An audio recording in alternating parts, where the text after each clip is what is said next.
What most people see when they look at a conflict is noise. Headlines, statements, images that flash across screens and disappear just as quickly. What they don't see is the slow, quiet machinery that has been moving long before the first shot is fired. This story is not about sudden anger or spontaneous aggression. It is about years of silence, tolerated corruption, normalized compromise, and systems that slowly forgot who they were meant to serve. When nations drift into tension, it is rarely because of a single moment.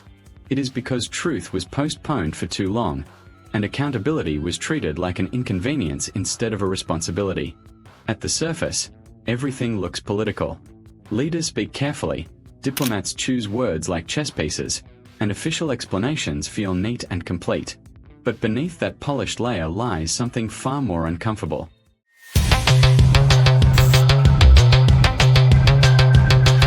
There are invisible agreements, unspoken alliances, and financial currents flowing where no cameras are allowed. These currents shape decisions more than ideology ever could. They decide which laws are enforced, which crimes are ignored, and which people are protected. Over time, these choices harden into a system where power answers only to itself. In regions where development moves faster than oversight, opportunity and exploitation often arrive together. Promises of growth attract investment, but they also attract those who know how to bend rules without breaking them openly. Casinos rise, luxury buildings appear, and money circulates at a speed that feels like progress. Yet behind that shine, there are operations that exist purely to extract value, not create it. Online fraud, financial manipulation, and organized deception become industries, quietly feeding off global connectivity and human trust. What makes such systems dangerous is not just their scale, but their proximity to authority. When illegal networks find protection within political and financial elites, they stop being fringe activities and start becoming infrastructure. Decisions are adjusted to accommodate them. Investigations lose momentum. Regulators look the other way. The line between criminal enterprise and legitimate business blurs until it becomes difficult to tell where one ends and the other begins. At that point, corruption is no longer an exception. It becomes policy by omission. This is where conflicts begin to change their nature. What looks like a border issue or a diplomatic dispute is often a stress fracture caused by hidden pressure. When international scrutiny increases, when foreign governments start asking questions, when money trails are exposed, those who benefited from silence feel threatened. They react not with transparency, but with distraction. Tensions rise. Narratives shift. Attention is redirected outward, toward enemies, rivals, or historical grievances. It becomes easier to talk about sovereignty than to talk about accountability. The tragedy is that ordinary people pay the price for these games. Citizens who had nothing to do with secret deals or financial schemes are asked to absorb the consequences. Their economies shake, their safety feels uncertain, and their trust in leadership erodes. They are told stories meant to unify them, but those stories often conceal more than they reveal. And yet, people sense when something is wrong. They may not know the details, but they feel the imbalance. They feel when power protects itself instead of serving. Globally, the consequences stretch even further. Online scams do not respect borders. Financial fraud reaches into homes thousands of miles away. Savings vanish, lives are disrupted, and the damage feels personal, even though the machinery behind it is vast and impersonal. This is the modern reality of exploitation: distant, digital, and devastatingly efficient. And as long as it remains profitable and protected, it adapts faster than laws can chase it. There comes a moment, however, when pressure becomes impossible to ignore. International investigations begin to connect dots. Sanctions appear. Assets are frozen. Names that once operated quietly start surfacing in official documents. This moment is terrifying for those who relied on invisibility. Suddenly, movement feels dangerous. Loyalty becomes uncertain. Even allies start calculating distance. The system that once felt invincible begins to crack under the weight of exposure. In response, there is often a performance of reform. Arrests are announced. Statements are made. Actions are taken that look decisive. Some of these steps are real, others symbolic. All of them are attempts to reshape perception. The goal is no longer justice, but survival. To appear clean enough to avoid deeper scrutiny. to separate from partners who have become liabilities, to rewrite the story before someone else writes it first. But perception can only be managed for so long. When corruption has reached deep into institutions, removing it is not a matter of public gestures. It requires dismantling incentives, rebuilding trust, and accepting consequences that are politically uncomfortable. It means admitting that progress built on compromised foundations is fragile by design. It means choosing long-term stability over short-term control. This is why such stories matter. Not because they expose a single individual or a single network, but because they reveal a pattern. A pattern where power concentrates, oversight weakens, and ethical boundaries fade. A pattern where silence is rewarded and truth is delayed until it becomes dangerous. These stories remind us that conflicts are rarely accidental. They are often the visible symptoms of invisible decay. The deeper lesson is not about any one country or region. It is about systems everywhere. Wherever transparency is treated as optional, wherever accountability is selective, wherever wealth can buy immunity, the same risks grow. The same tensions build. The same fractures form. And eventually, something breaks. Real stability does not come from suppressing information or controlling narratives. It comes from confronting reality before it explodes into crisis. It comes from leaders who understand that power without responsibility is temporary, and profit without ethics is destructive. It comes from institutions strong enough to say no, even when saying no is inconvenient. In the end, history is unforgiving to systems that refuse to correct themselves. What is hidden eventually surfaces. What is ignored eventually demands attention. And what is built on silence eventually collapses under its own weight.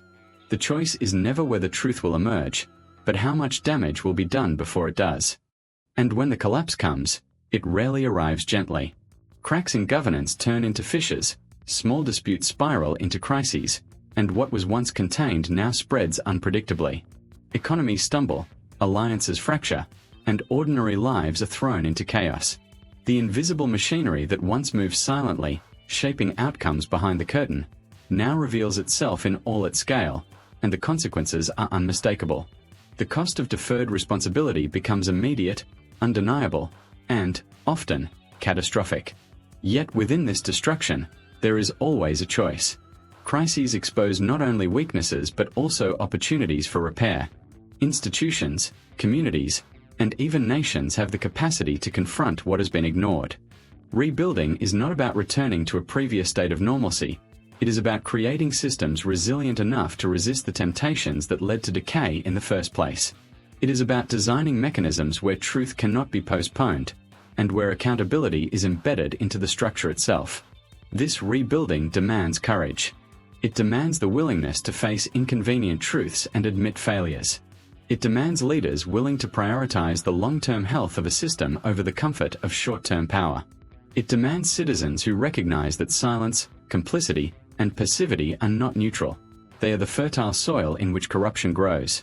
And it demands vigilance, because even after reform, the old pressures and temptations linger, ready to creep back in if the checks are removed. History teaches, again and again, that the cost of ignoring systemic rot is higher than the cost of confronting it early. Nations that act proactively, that shine light on shadows before they deepen, tend to emerge stronger, more unified, and more resilient. Those that wait until cracks have spread widely find that even heroic effort struggles to reverse the tide. Crises are never neutral. They favor inertia and exploitation until they are forced into confrontation. Perhaps the most sobering lesson is that these patterns are not the result of extraordinary evil or exceptional cunning. They are the product of ordinary human tendencies left unchecked: fear of confrontation, desire for comfort, reluctance to upset existing arrangements, and the illusion that small compromises are harmless. Multiply these tendencies across institutions, governments, and networks, and the result is a system primed for failure. And yet, there is hope. Because human systems are not fixed, they are built by choices, and choices can be remade. Transparency can be demanded, oversight can be strengthened, and ethical norms can be restored. The moment of reckoning, while devastating, also provides clarity. It shows who is willing to act responsibly and who is not. It separates performative gestures from meaningful reform. It allows a new foundation to be laid, one where accountability is not optional and power is not untethered from service. In the quiet moments, when headlines fade and the noise of crisis settles, the true measure of a society is revealed. It is not in its ability to survive the immediate shock, but in its willingness to confront the roots of the problem, to ask hard questions, and to bear the costs of correction. Systems that endure are those that understand. Resilience is not built on concealment or expedience, but on integrity, foresight, and the courage to confront what others would rather ignore. The future, then, is neither guaranteed nor predetermined. It is shaped by the choices made when the machinery of decay is still invisible, when accountability is inconvenient, and when truth could be deferred with minimal immediate consequence. The question for leaders, citizens, and institutions alike is simple, yet profound. Will they act before the fracture becomes a chasm, or will they wait until history forces them into it? Because in the end, collapse is never the final word. It is only a reminder. A reminder that systems reflect the priorities of those who maintain them. A reminder that silence and complicity have weight, and that deferred responsibility eventually demands payment. And above all, a reminder that the possibility of redemption exists, if only someone, somewhere, has the courage to confront reality before it becomes impossible to contain. Resilience begins not with grand gestures, but with awareness. Ordinary people often underestimate the power of their perception, their questions, their insistence on clarity. It is not necessary to control entire systems to make a difference. What matters is refusing to accept narratives that conceal more than they reveal. It is asking why, probing patterns instead of incidents, and holding those in positions of influence to standards that are consistent, not convenient. Communities, too, carry immense power. When citizens organize, share knowledge, and demand accountability collectively, they create a counterforce to the quiet machinery of decay. Networks of trust, built on information, collaboration, and ethical vigilance, can illuminate corners that were previously dark. They can slow the spread of exploitation, reduce the opportunities for invisible manipulation, and remind leaders that power is not absolute.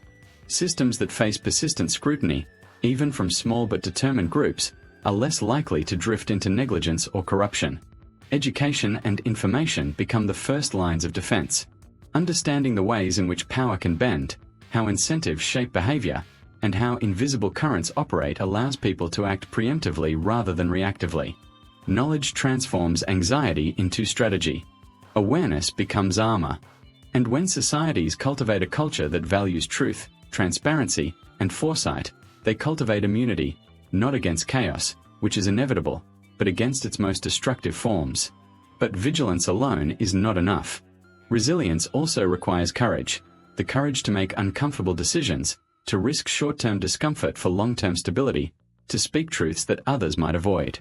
This courage manifests in many forms: a journalist pursuing a difficult story, a regulator enforcing rules despite pressure, a citizen questioning authority instead of accepting convenient explanations. Individually, these acts may feel small. Collectively, they create a lattice of resistance strong enough to redirect the flow of corruption and exploitation. Technology and connectivity, while often exploited, can also serve as instruments of accountability. In a world where information travels faster than money or influence, transparency can be amplified, networks of oversight can be global, and hidden operations can be exposed with unprecedented speed. But this potential is only realized when ethical commitment matches technical capability. Tools do not guarantee integrity, people do. The question is whether society will equip itself not only with technology, but with the ethical framework to use it wisely. The path toward lasting stability is never comfortable. It requires confronting inconvenient truths, dismantling entrenched privileges, and embracing processes that may slow immediate progress. Systems that once rewarded expedience over ethics must be restructured so that integrity is profitable and deception is costly. Policies, regulations, and cultural norms must align to reinforce accountability, rather than undermine it. This is painstaking work, often invisible to those outside the process, but it is the only foundation upon which genuine resilience can be built. Ultimately, the story of systemic decay and recovery is not about villainy or heroism in isolation. It is about choices, repeated, persistent, and collective. It is about whether a society, a community, or a network of institutions will tolerate compromise, or whether it will insist on standards that are difficult, inconvenient, and sometimes unpopular. History shows that progress is never inevitable, but it is possible. And the first step toward it is always the same: seeing clearly, refusing to defer responsibility, and acting before silence becomes a catastrophe. The most enduring lesson is that the price of inaction is never paid by those who remain invisible in the machinery of corruption. It is paid by ordinary people, by future generations, and by the very institutions meant to serve. But the reward of action, however slow and difficult, is equally profound. Systems that are stronger, communities that are wiser, and leaders who understand that power divorced from accountability is fleeting, while integrity endures. In the end, the story is not simply about what falls apart, it is about what can be rebuilt. And in that reconstruction lies the most powerful truth of all: collapse is not inevitability. Corruption is not permanence. Silence is not invincible. Every moment offers a choice, and the measure of any society is how it chooses when the machinery of decay is still quiet, and the cost of action is still bearable.